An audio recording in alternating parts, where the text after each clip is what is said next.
Steno Wale Babu welcomes you. Shorthand dictations in male and female voice from all sources like magazines, speeches, and editorials at various speeds up to 120 WPM for various departments like SSC, DSSB, CRPF, Delhi Police, etc. Please like, share, and subscribe the channel. Thank you. Exercise number 22.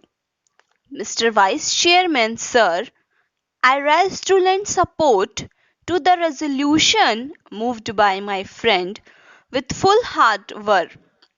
It is very correct that the present legal system of India is not an effective instrument of social change, as it is not a very effective instrument of social change.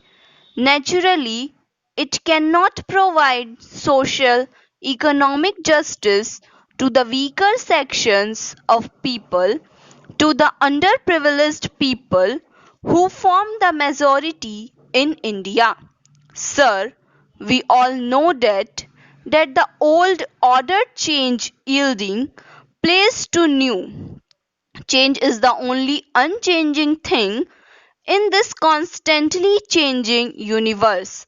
It is not a very happy thing that although we attained independence in 1947, till today we are guided by Anglo-Saxon jurisprudence.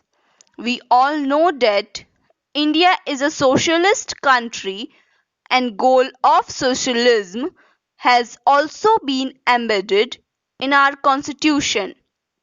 Can you achieve this socialistic goal through the present legal system? This is my question. I am sure none can give an affirmative answer. It is a very common complaint among the poor sections of the people of India.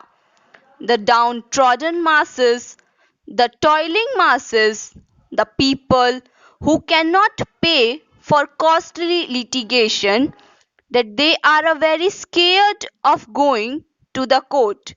First, they are ignorant, then they have no money, they are very poor. The court of law for them is a sort of jigsaw puzzle. Whenever they go to a court to fight out a case for the redressal of their grievances, they always have the psychological fear. What is that fear? What is the use of going to the court? If I go to the court to fight out a case for it, will take 3 years to 10 years or maybe 20 years, who knows?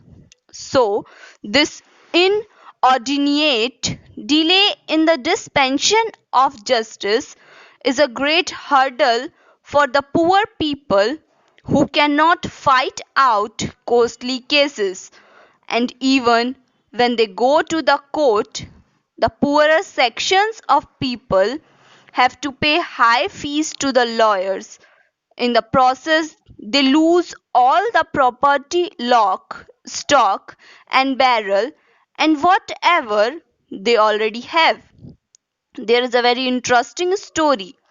Two poor people were fighting out a case in the court over land. They had been paying fees to the lawyers for a long time. If a man gets justice after 20 years, what is the use of this?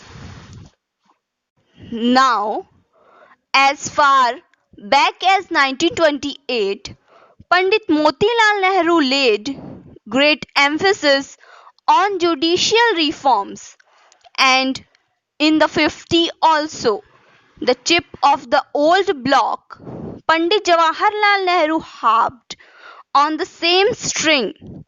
Now, when people go to the court, day after day, they have to wait. And why? Because some of the people do not know the actual procedures. Some people are afraid of going to the court, and poor people have got a sort of sentiment that these courts are meant for the rich people, for the affluent section of the society, for people with money and fortune, and it is not meant for the poor. If we introduce this sort of judicial reforms, many appointing a commission by which this sort of misgivings and apprehensions are totally remove the minds of the poor people of India. The earlier is done, the better it is for our country. Now, when we speak in terms of separation of powers of the executive, the legislature, and the judiciary, all the pundits and all the scholars take part in this sort of discussion and debates, and all of them lay great emphasis on the separation of the judiciary from the other two. There is a great reason behind it. It is very important to know that the judiciary must be kept separate from the executive and the legislature. But the judiciary must be free, not in words but in reality. The judiciary has got to be free. Now, our beloved Prime Minister has introduced the one new program.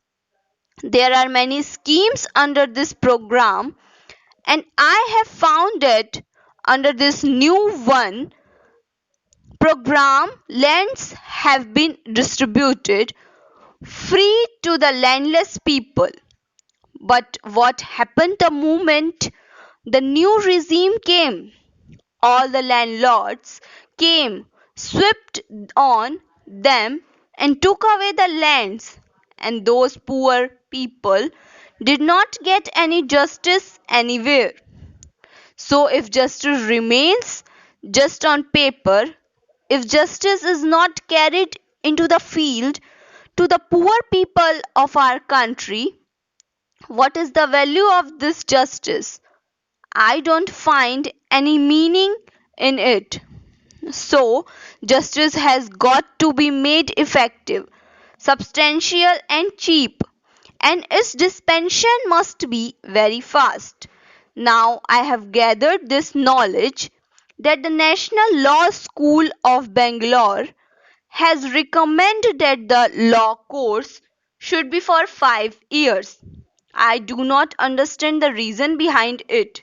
5 years is a very long time, and most of the poor parents cannot afford to defray the educational expenses of their sons and daughters who will have to pursue their studies for 5 long years. Thank you.